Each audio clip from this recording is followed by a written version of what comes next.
Bismillah ar-Rahman ar-Rahim. First of all, I would like to welcome Dr. Mohammed Al-Amr, representing His Excellency Dr. Kamal bin Ahmed, the Minister of Telecommunications and Transportations. I hope I got that right. Professor Abdullah Al-Hawaj, founding President of Ahlia and the Chairman of the Board of Trustees. Dr. Ibrahim Janahi, the CEO of Tamkeen.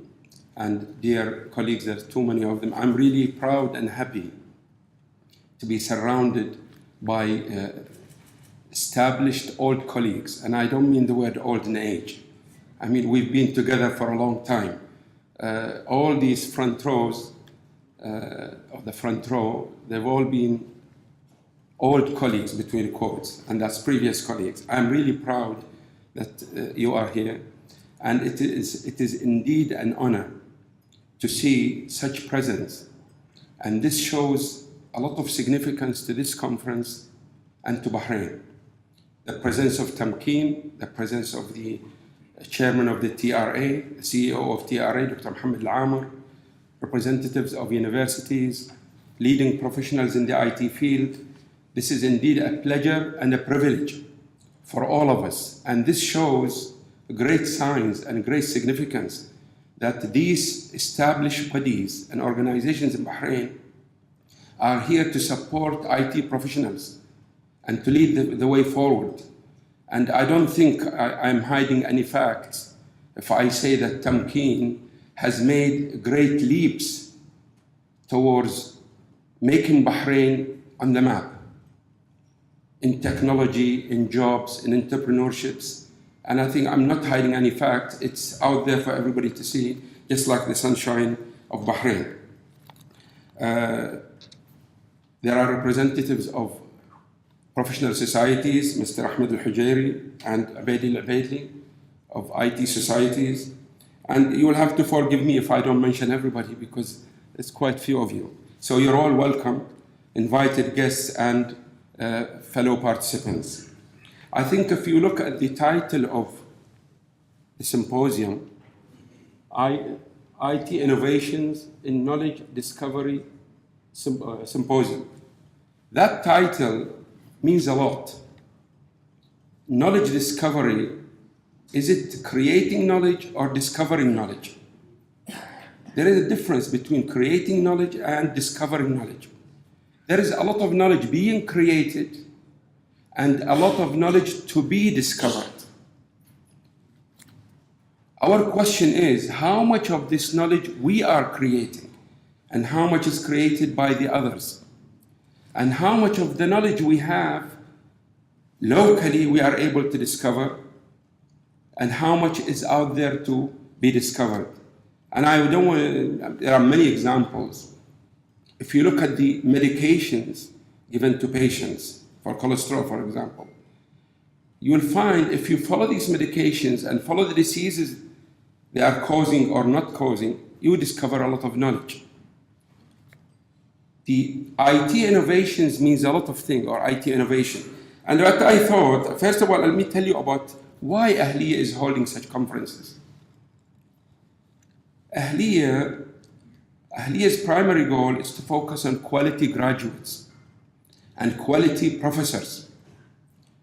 The graduates we send out to the job market should be armed and equipped with quality graduate attributes: the knowledge, the science, the research skills, the thinking skills, the employability skills, and nowadays, and I'll tell you why in a moment, more importantly, the entrepreneurship skills.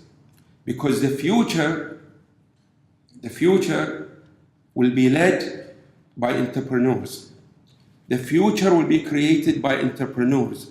The innovation will be done by entrepreneurs. The more entrepreneurs we graduate, the better it is for Bahrain and society. Because of many reasons, jobs and the job market is a diminishing field. Gone are the days where the graduate is secured the job. Governments worldwide cannot go and create more jobs. Why? For that, I will actually refer back to a lecture or a talk I gave a few days back in the 18th World Congress on Sustainability Development. So if you'd allow me a few minutes, if you're not in a rush, I will say a few words. I'm extracting from what I said there. But let me quote, just today, I was looking to find what to say to you, what's new. And I discovered that in The Guardian yesterday, go to The Guardian yesterday, actually it's on the 4th of April, they wrote this. There's a huge report, sponsored report, and The Guardian covered it. They reported it yesterday, on the 4th of April, sorry. The rise of robotics will upend laws and lead to human job quotas. That means now in the future, governments will have to do quotas. They'll be, oh, we will offer 1,000 jobs in this field and 500 jobs in that field. The jobs are not open anymore, so other mechanisms have to be brought into action. Let me also tell you, the International Bar Association, what did they say? Innovation in AI and robotics, and I'm quoting here, innovation in AI and robotics will force governments to legislate for quotas of human workers. And this is a recent report. You upend traditional working practices, bring difficulties and unknown legislations to humanity, because the future will be led by few entrepreneurs and most people will be idle. And I'll tell you why in a moment. Another set of statistics that say in this report, 1/3 of all graduate jobs will be done by robotics or intelligent machines. And there's another thing that's coming our way. You know, countries like India and China, they're depending on labor-intensive, cheap labor. This is what the report says. Countries with competitive, cheap-edge labor advantage will lose millions of jobs because the same jobs can be done by intelligent machines and robots, which can be brought back to the West. So these are things for us to ponder and to think what to do. So again, I go back to the innovation. So what do we do? What do we do? Innovations require innovative education. That's what it is. Because this is the fuel. These are the thinkers. These are the brains of the future. So we need innovative education. We need autonomy for thinkers in universities. And we need to use the technology in education. The European Commission report 2015, they wrote the following.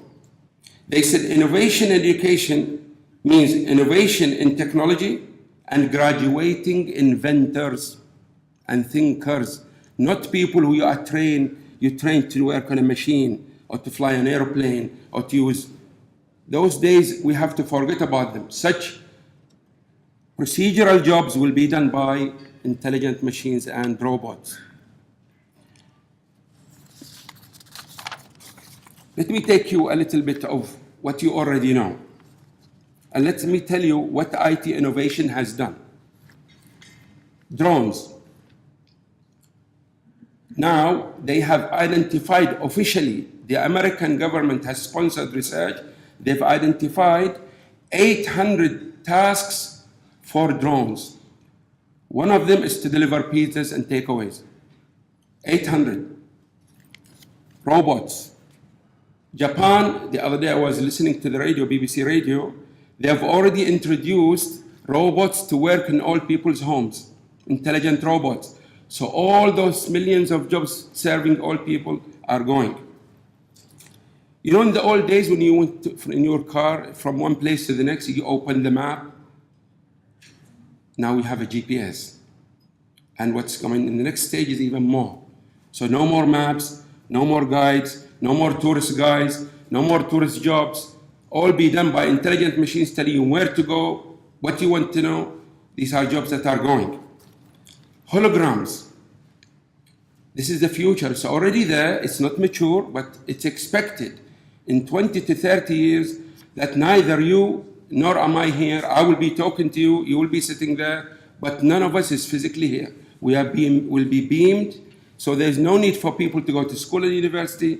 The roads will be empty, and the only time you will go out is to go to a restaurant to eat. That's still not possible restaurant to eat or to go to as a tourist. Otherwise, you will not need to travel.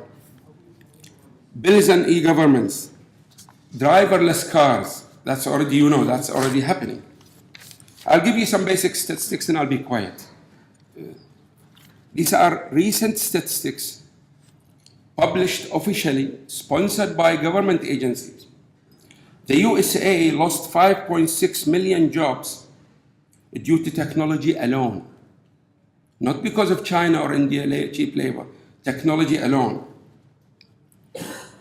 Jobs like accounting professionals, forget them.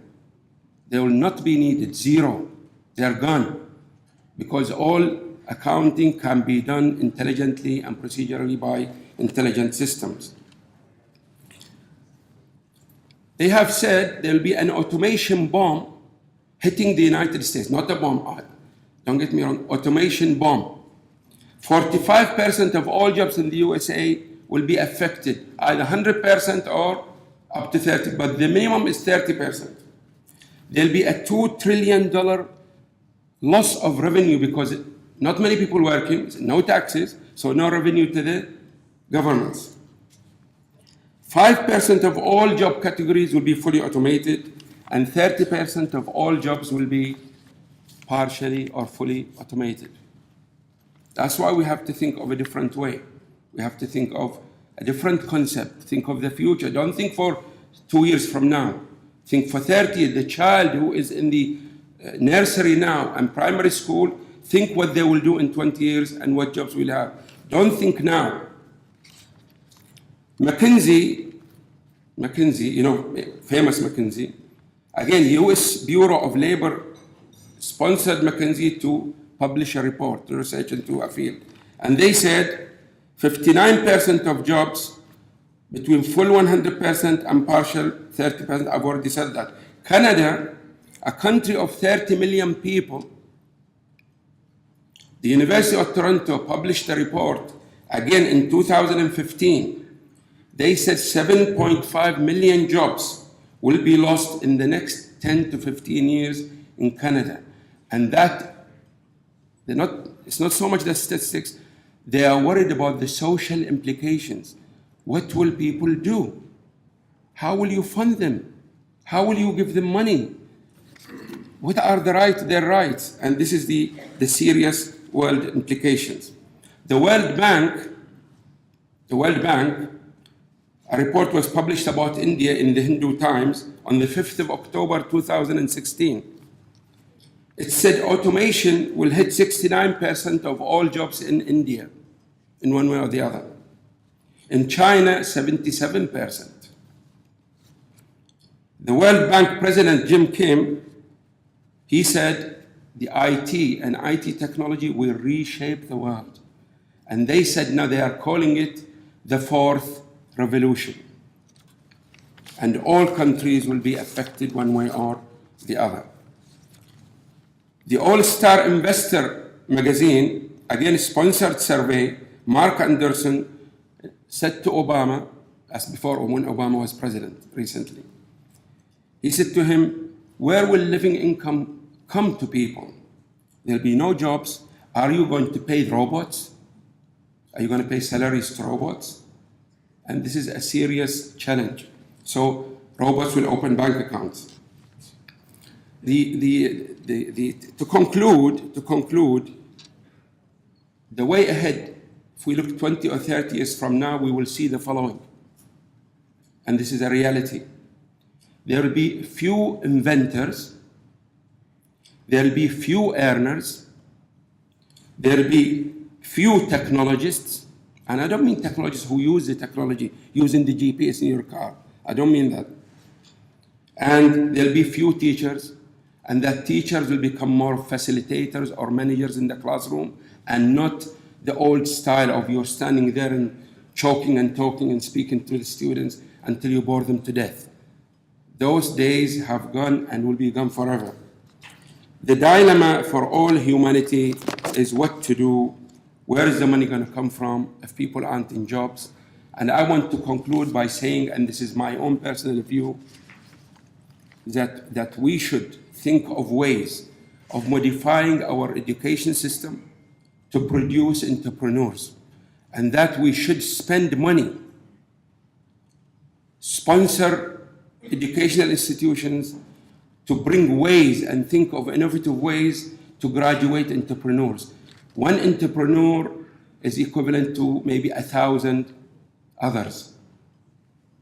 This is the way ahead, and I think in this symposium that we are doing, and we have another symposium or conference in a few days on the 24th of the same month.